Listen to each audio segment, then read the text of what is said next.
嘛，我们现在穿胶底鞋啊，很少接地就是绝缘症候群啊。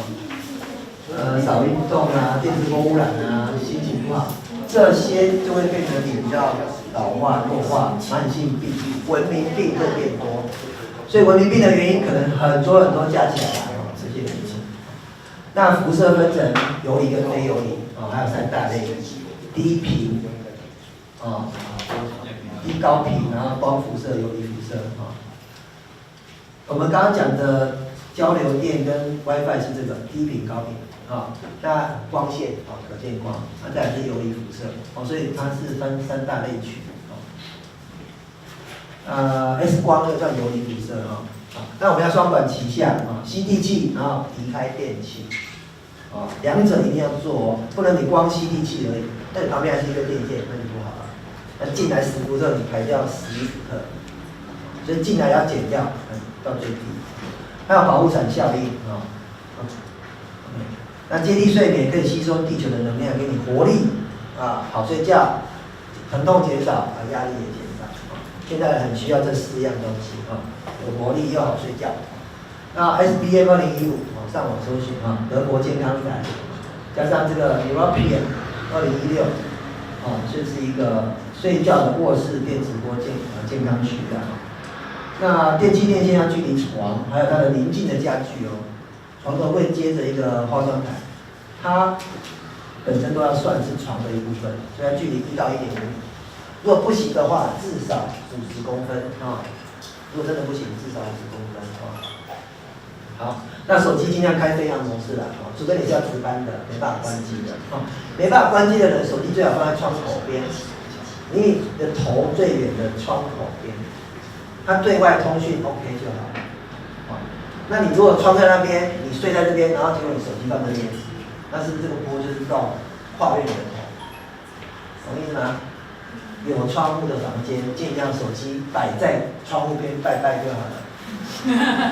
屏东市有个村，他们就是机台都全拆掉，然后每个村民的手机就是放门口，用个袋子挂着，然后亮了，然后大家就去拿来接。有这个奇特的现象，所有村民都答应我不要这个村里有基地台，但是我们多一点不方便，我们就是要跑到门口去接，跟人讲电话。OK， 那这个是这2点一定要记其他的到第10点就是比较附加的、比较进阶版的大家可以照相起来，回家再慢慢研究，好吧？灯具不要220的啦那最好你的床垫是不要弹簧床啦，像我都把弹簧床席梦思的换成榻榻米，那个还有正骨的效果，比较硬，椎骨比较直。那还有吸湿气的效果，因为它里面还是有净磁场的污染。净磁这个就要用指南针去玩才能知道有没有净磁。那衣服当然少一些石化的布料，手机少贴身的如果这个手机常常放口袋的可能你会前列腺重，前列腺放口袋放后面，因为太接近了嘛，前列腺那个接近那个射物线那如果掉在这边呢，容易胸闷心悸，容易乳癌之类的，所以不要掉这个，也不要放那么近。那可能有人是习惯腰带放着，以前那个小一点的手机的时候，可能会胃啊、肿瘤啊或者胰脏癌，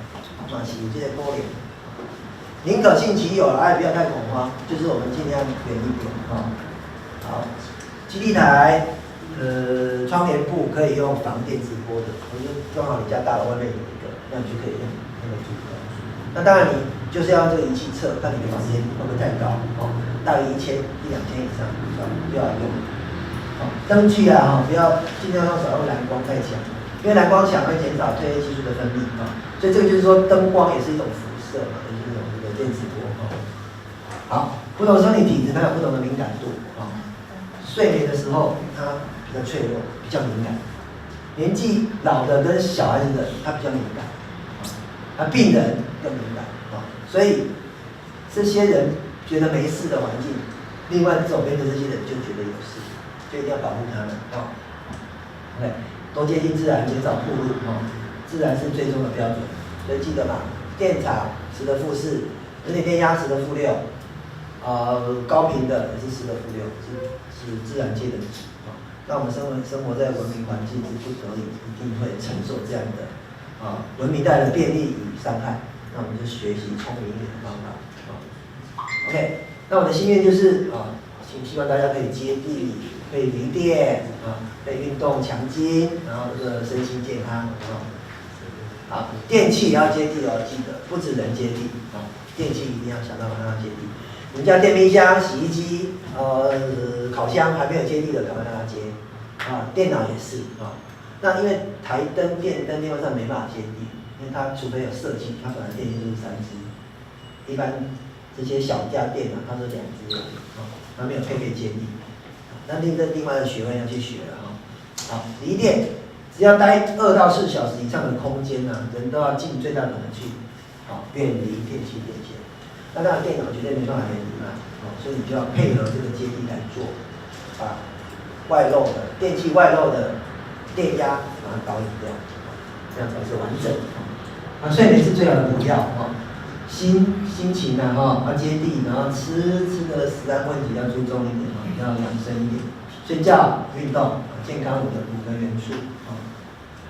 这个是另外的题外话就是男生大概注重那边硒锌这就是分子矫正医学的部分顺便带一下。所以现在人蛮缺镁的，比如说你脚容易抽筋这些可能是镁的问题不要一直补钙，补钙同时最好要补镁这是自然医学的这个方面的知识刚刚讲的接地16字句就是早点看灯，这些点地上的点，地上有的点，然后看那个灯号，然后连线就这条线，然后碰那个面黑黑的那个电子导电橡胶电它有移键位布，有万用电、橡胶电，有环手环、脚环的有贴片，这些是这个接地的材质面料的材质。然后最后还是要测电压，测电压之后确认电压是有降的，好，然后我们还是要远离电器，来源减少，再把它导引出去，降压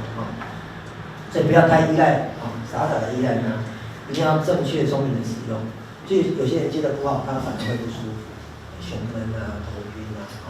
那就是有问题了，赶快要找我们的安装师或者上网看怎么用电压表去测。那检测器看灯号有盲点所以最好是要电压表做确认。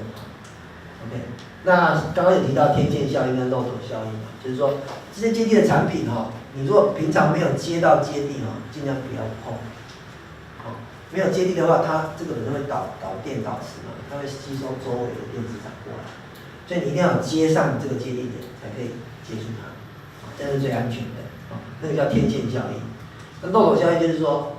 你外周回进来10伏特，你出去如果效率只能导8伏特，那等于有漏斗效应，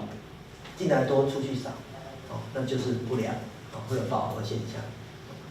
所以一定要找到顺畅的接地点，它流得很顺，能够导到地上。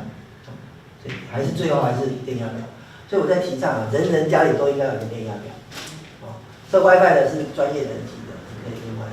再去参考要不要。但是电压表呢一定要测。包括学校老师、公益老师要教这个东西body voltage 身体电压怎么测？摸了电线靠近那个床头柜会不会高？像你今天没有测那个扩大机，你也不知道它45伏特。电冰箱的侧面去摸33到50，小冰箱可能少一点20。那如果有接地呢，它会变成就接地那个电压，接地之后就0.0几，所以大概是300倍、3万倍这样子。OK， 功德圆满，谢谢大家。问时间。就那个没有3个孔要怎么接的话，